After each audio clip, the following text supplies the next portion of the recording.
You cannot start until you find the source.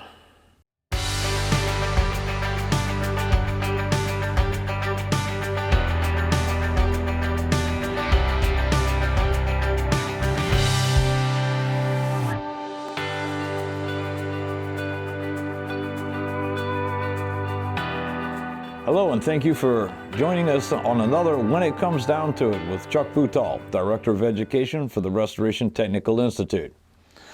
Remember, it all begins with the source. You must identify, document, and if possible, preserve the source before we can even start to plan our remediation or mitigation steps. At a minimum, insurance coverage and of course IICRC's S500's categories of water are determined by the source of the water and what it has touched as it moves throughout the building. So it's a crucial step, the very beginning of any water loss. So now we're going to get into a couple of common sources. Common sources are the typical sources that we run into. The most common sources in a clean water loss especially are typically appliance supply lines. The supply lines to the dishwasher, to the refrigerator ice maker, and of course the hot water line on the clothes washing machine is always there. Now of course with that we could have any type of plumbing issue, including sewer leaks, sewer backups, piping inside of the house, anywhere throughout the house as a matter of fact. And then of course we have newer houses that have sprinkler systems in them. And of course many commercial buildings have sprinkler systems in them. So that is a very common source in the flooding issues, and of course people knocking off the heads and abusing them. And then of course we have building envelope issues, roof leaks, flashing issues around windows, doors, gullies, gutters, ice dam backups, those type of things. So quite common group of losses there. Our biggest ones that can be a bit of an issue when it comes to cleaning up, of course, are sewer backups, and then losses that are combined with a fire. So the fire water has been used to put out the fire, is also wet out the rest of the house, and now we've got to deal with a bunch of contaminants. And of course, lastly and most concerning, especially when it comes insurance-wise, is flood waters from the street. Now there's also a possibility that we have multiple sources. And this can get into a cause and effect issue with insurance that we need to make sure we understand. There is a variance in insurance coverages out there, not just from company to company, but literally from policy to policy.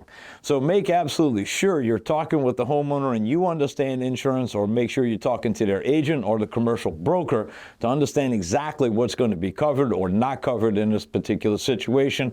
And of course, this is where the adjuster comes in as well.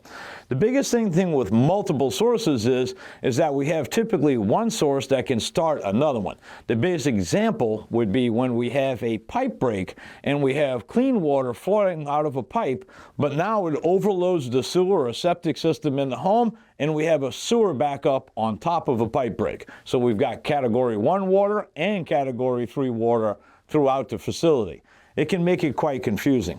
Now, of course, here we also have things like storm damages, where we have a tree falls on the roof, breaking open the roof, but it not only breaks open the roof and we have rain running off the roof, but it also breaks open a window and we have rain blowing directly into the window. Heck, it could even break a pipe up in the top of the house or in the wall of the house, and we can even add clean water to that. So we've got falling rain water, that's Category 1. Pipe break, Category 1 typically, but water running off of a roof and into a home, that could be very easily Category 2, and if the roof's heavily contaminated, possibly even a Category 3. So as you can see, multiple sources of loss can be a big issue, and you need to actually drill down to find out the cause and effect of each of the individual sources. One of our biggest one, of course, is going to be the floodwaters and whether or not they're covered with insurance on floodwaters, folks. So always make sure of that before you get the remediation steps underway.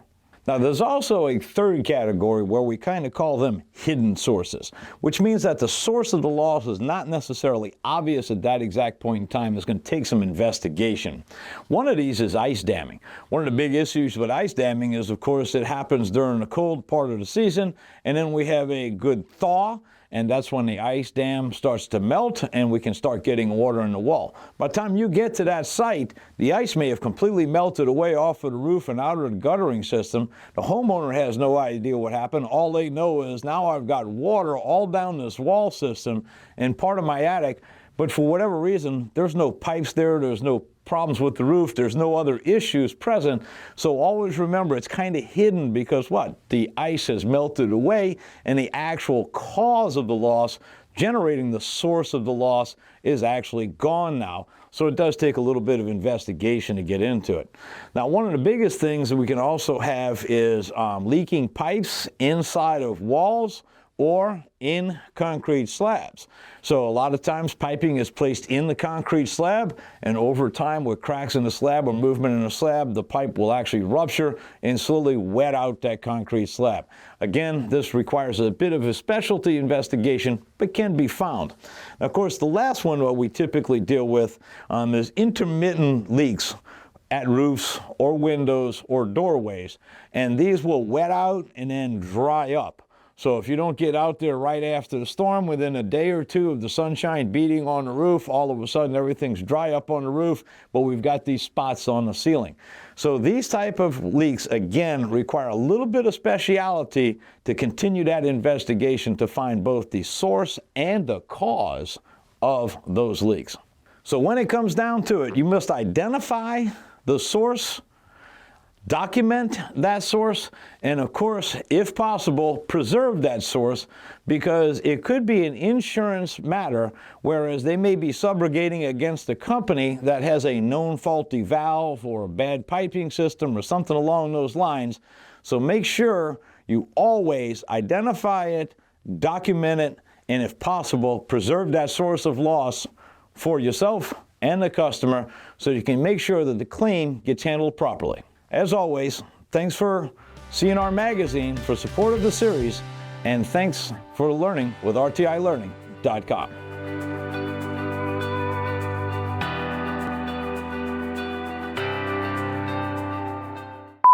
Now, let's see, the last one. Need to grab me a, Man, you may have to generate a whole hell of a lot more bloopers other than me wiping my eyes and John Dustin. Piping inside of the house, anywhere throughout the house, as a matter of fact. And then, of course, we have